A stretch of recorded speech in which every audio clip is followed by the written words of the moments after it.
అందరూ బాగున్నారా?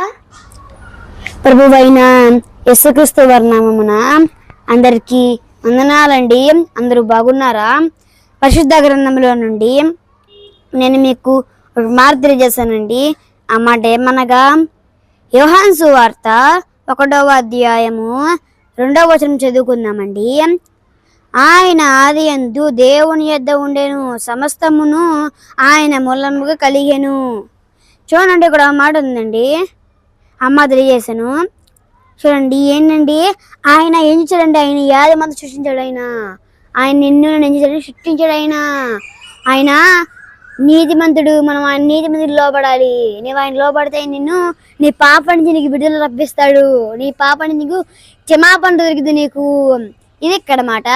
దేవుడు ఈ మాటలు దీవించును గాక. ఆమేన్. అందరి కొరకు ప్రార్థన చేసుకుందామండి.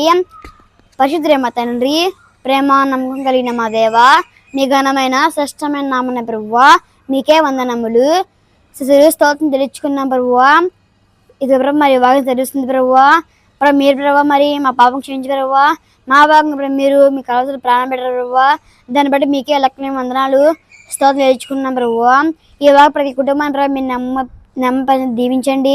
ప్రతి ఒక్కటి మీరే నమ్మపరచమని సహాయం చేయమని, ప్రతి ఒక్కటి మా ప్రభుత్వను సృష్టించి ఆశకరుడకు సహాయం తెచ్చమని, మా ప్రభు మా రక్షకుడైన మా ప్రభు అయిన యేసుక్రీస్తు వారి దివ్యమైన శ్రేష్టమైన నామంలోనే ప్రార్థన చేయుచున్నాం తండ్రి.